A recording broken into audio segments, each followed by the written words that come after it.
Okay, so good day everyone. So in this video, we will be dealing with frequency distribution. But before we proceed to the lesson proper, let me first give you the objectives of the lesson. So at the end of this lesson, you should be able to first is to determine the importance of frequency distribution. Second is to identify the advantages and disadvantages of frequency distribution.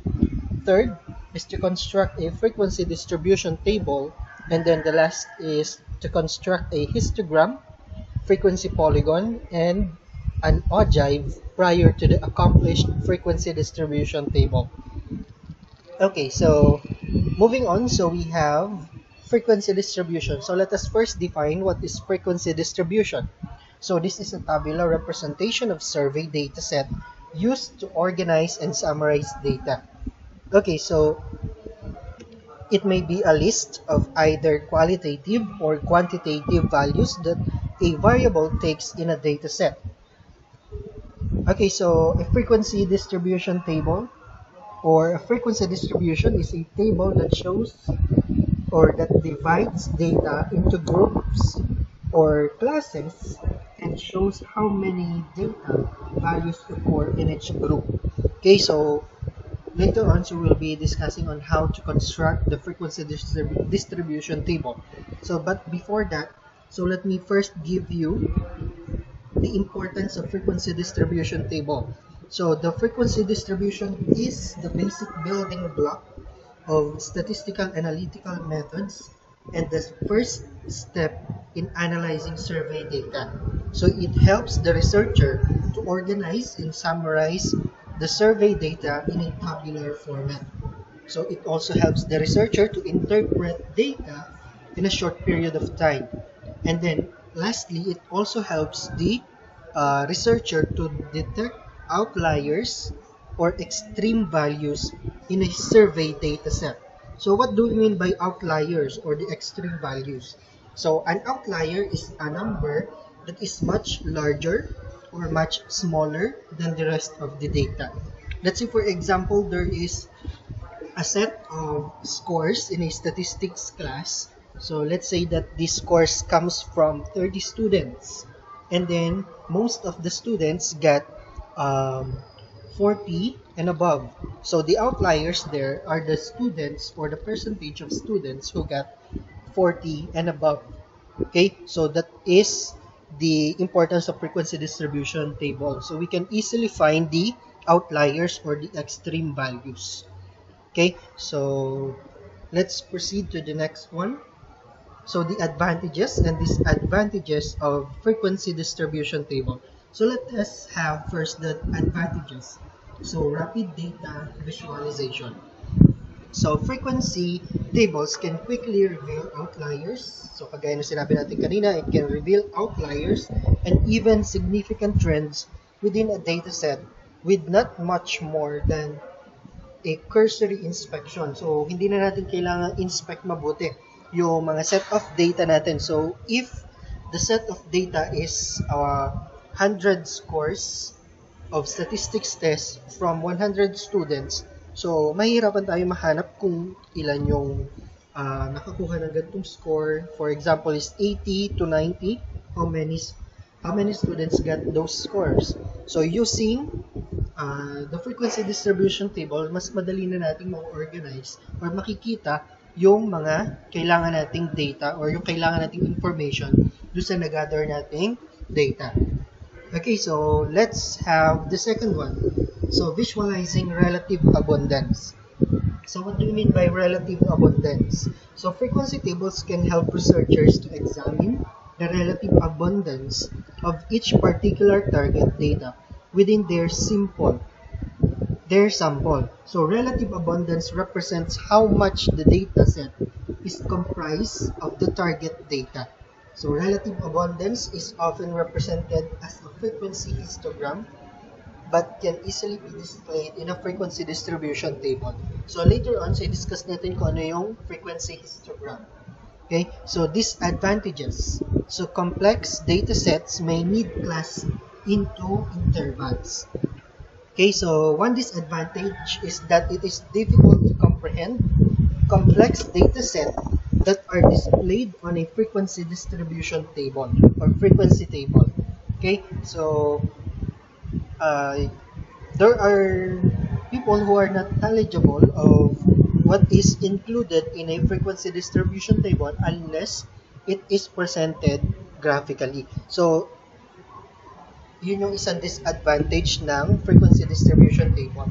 Next is frequency tables can obscure skew and kurtosis. So, hindi ka agad mapapakita ng frequency distribution table kung ang set of data ba natin ay positively skewed or negatively skewed or mas marami yung distribution sa gitna ng normal curve or and so on and so forth. So, yun yung dalawang advantages and disadvantages of frequency distribution table. Okay, so let's proceed to the construction of the frequency distribution table. So, first, we must determine the highest score or highest data value and the lowest score or the lowest data value. And then get the range, which is the difference between the two scores. So next to it is to estimate the class width by dividing the range by a number between 7 and 10. Okay, so mostly this number, so 7, between 7 and 10, those are the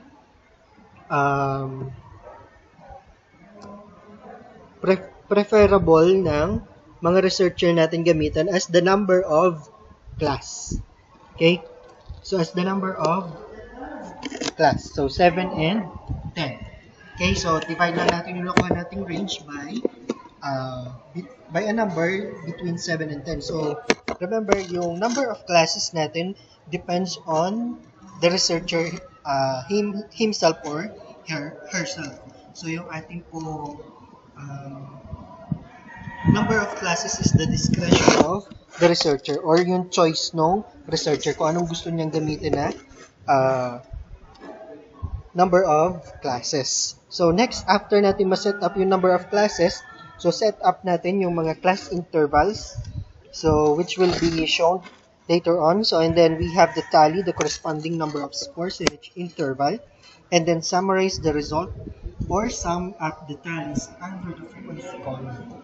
Okay, so let us see how to construct the frequency distribution table.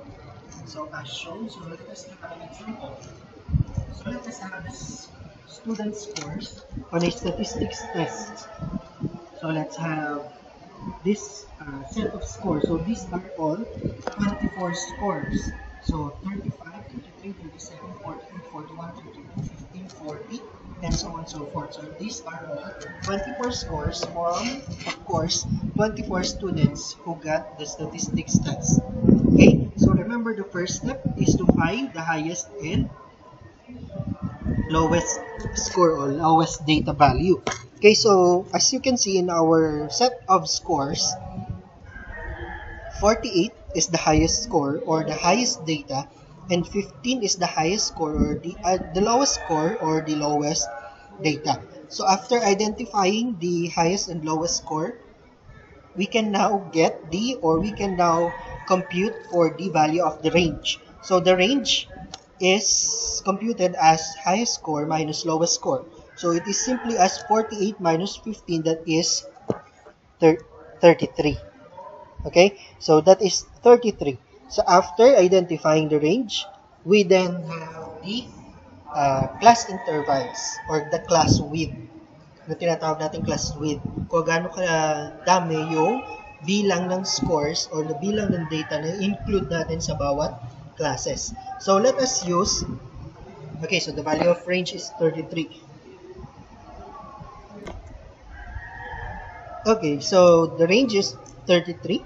So the class width will be equal to the range divided by the desired number of classes. Okay, so desired number of classes, kung anong gusto nating desired number of classes.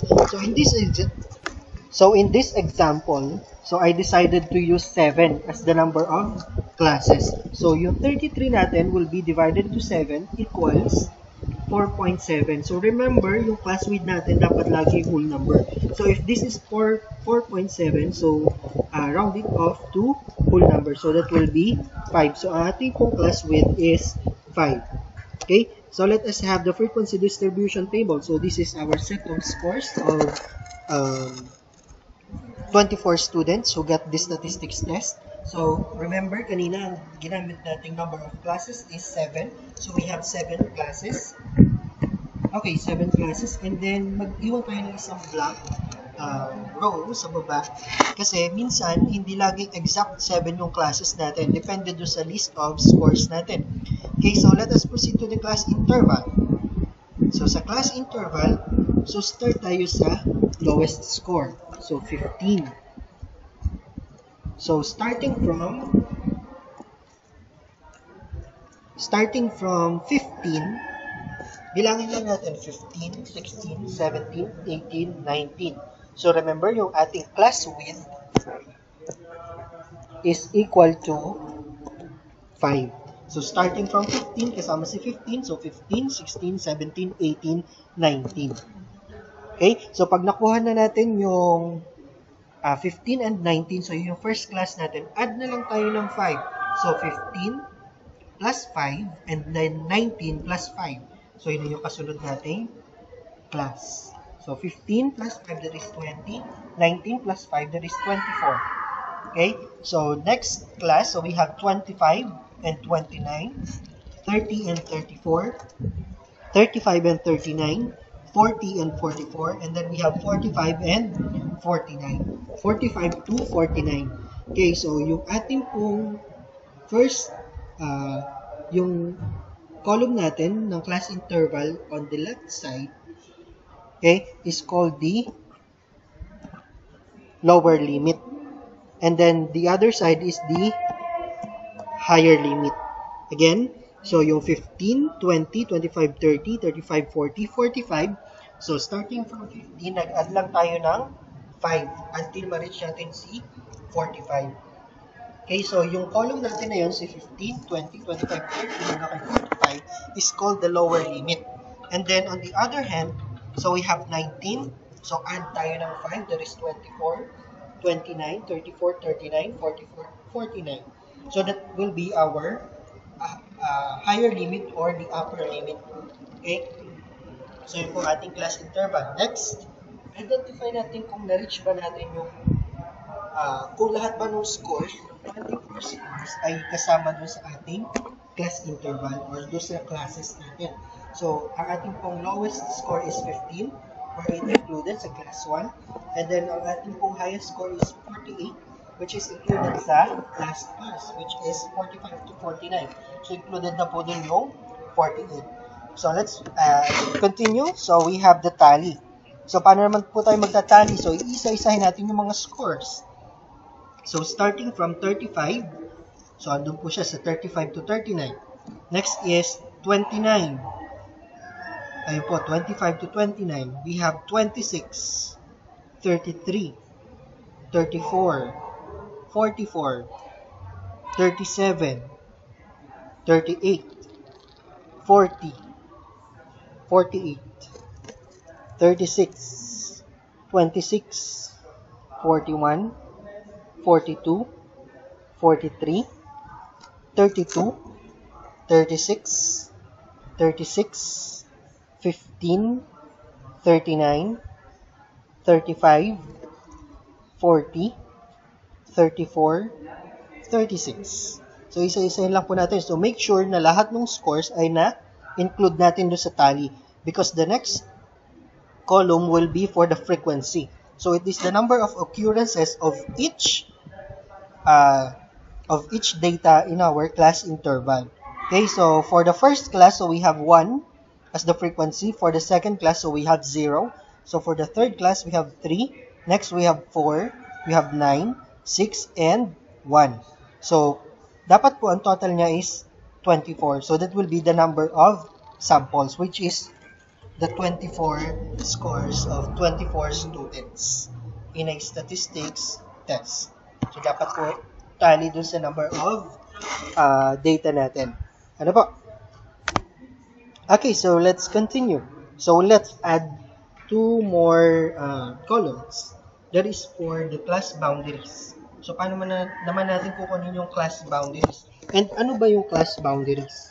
Okay, so yung ating class boundaries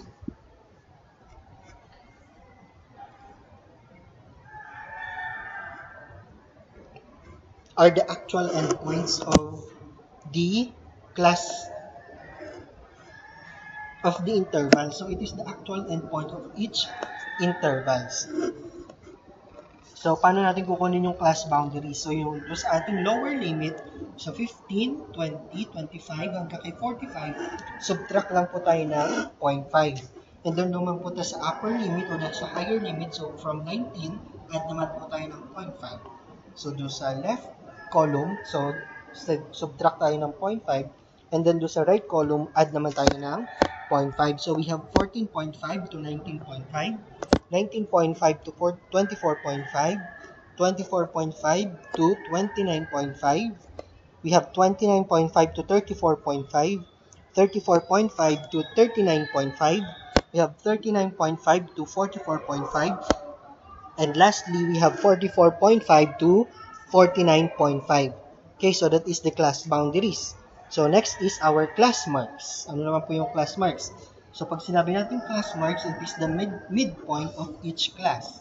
It is obtained by adding the class limits and dividing the sum by 2. So for example, in this, we have 17. So saan po natin nakuha si 17? Okay, so si 17 po, nakuha natin doon sa sum nung 15 and 19. So, add lang po natin. 15 plus 19, that is 34, divided by 2, that is 17. So, next, we have 20 to 24, or 20 plus 24, that is 44, divided by 2, that is 22. So, we have 25 plus 29, that is 54, divided by 2, 27. So, we have 32, 37, 42, and 47. So that is the midpoint of each class interval.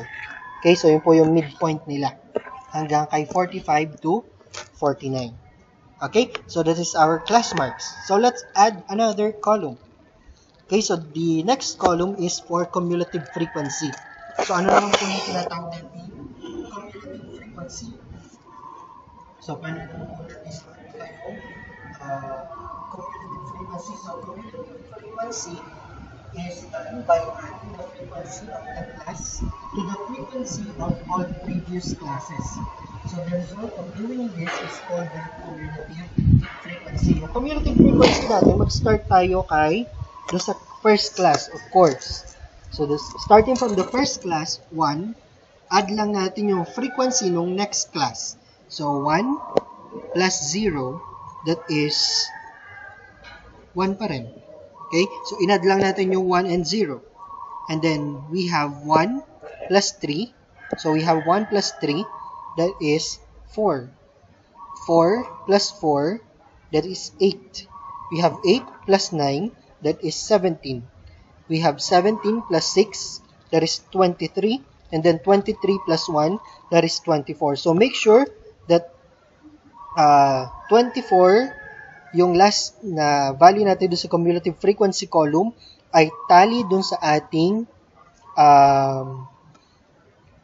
number of data or the number of samples gathered in data collection. So, yun po. So, 24. Okay? So, dapat po tally. And then, next. So, let's try to construct or to represent the table in a graphical representation of data. Okay, so we have the histogram. First, let's have the histogram. So a histogram consists of rectangles whose widths correspond to class boundaries and whose lengths or heights represent the frequency of the intervals. So the class boundaries are plotted along the horizontal axis and the frequencies are plotted along the vertical axis. So ano po yung kailangan natin dito? So, the class boundaries at saka yung ating frequency. So, class boundaries and frequencies. So, ito po. So, yung class boundaries natin, So 14.5 to 19.5, 19.5 to 24.5, hanggang kay 45, 44.5 to 49.5 with its corresponding frequency. Okay, so with its corresponding frequency. Okay, so gawin lang po natin. So as defined, histogram consists of rectangle. So para lang po siyang bar graph. Okay, so ayan po. So ang ating pong 14.5 to 49.5, so ang class boundaries natin is plotted on the horizontal axis. So ito po yung ating class boundaries. And then, ang ating pong frequency ay plotted sa vertical axis. So, yun po yung frequency natin. So, 14.5 to 19.5, ang frequency po natin ay 1. So, yun po. And then, 19.5 to 24.5, so ang frequency po natin ay 0. And then, we have 24.5 to 29.5, frequency natin is 3. And so on and so forth. Okay, so that is a frequency histogram. Next, so we can also use the frequency polygon. So in this graphical presentation of data, the class marks are plotted on the horizontal axis, while the frequencies are on the vertical axis. So the plotted points are then joined by a line segment to close the polygon at the endpoints. The midpoints of the first and last classes are joined by line segments to the horizontal axis where the midpoints of the previous and next intervals appear. So, for example, is this. So, yan po rin po yung ginamit natin dito. So, kailangan lang natin yung class marks and their corresponding frequency. So, as you can see, ang ating pong frequency kanina ay 17 hanggang 47. So, simula natin dito hanggang 47. So, 17 to 47. So, but we also have 12 and 52. That is for us to enclose the graph to make it a frequency polygon. So, pag sinabi kasi natin polygon, so it should be a closed figure. Okay, so yun po yung mga vertices niya, yung sides, and then with its endpoints on the horizontal axis or x-axis natin. So as you can see, ang class marks natin is ang horizontal axis and then ang frequency natin ang nasa vertical axis. Okay, so that is our frequency polygon. So next, so we have the objective or the cumulative frequency polygon. So a graph of upper class boundaries and the cumulative frequencies. So the upper class boundaries for each class is plotted along the horizontal axis, while the corresponding cumulative frequency is plotted along the vertical axis. So in this case, so ang ating po na kailangan ay upper class boundaries. So upper class boundaries are plotted along the horizontal axis. Along the horizontal axis, so we have 14.5, 19.5, 24.5, 29.5, up to 44.5. Okay, so dinagdag natin si 14.5 bakit po? So yung po endpoint ng ating ogive ay nakadikit sa ating horizontal axis. Okay, so yung 19.5 natin, wherein ang kanya pong frequency ay 1 or cumulative frequency, rather this is cumulative frequency. So this is class boundaries. Okay, so class boundaries and then cumulative frequency. Okay, so cumulative frequency is 1, and then we have another 1, and then 4, 8, we have 17, 23, and 24. So ayun po yung kanilang graph. So it is a simple line graph. So that is the ogive. So by the way, this is cumulative frequency polygon. Or we can call this as an ogive. Okay, so that would be all for this video. So this is my references. Okay, so you can visit this two link for more information about frequency distribution table or frequency distribution. Okay, so thanks also for Slides Pro, Flapticon, and Freepik for letting me use these PowerPoint template for my video. Okay, so this, by the way, this references is my source,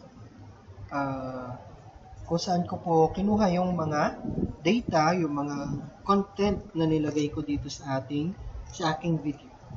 Okay, so thank you. So thank you for listening and watching. If you have any questions or queries, comments, and recommendations, so you can message me on my Facebook account. So that would be all. Goodbye and thank you.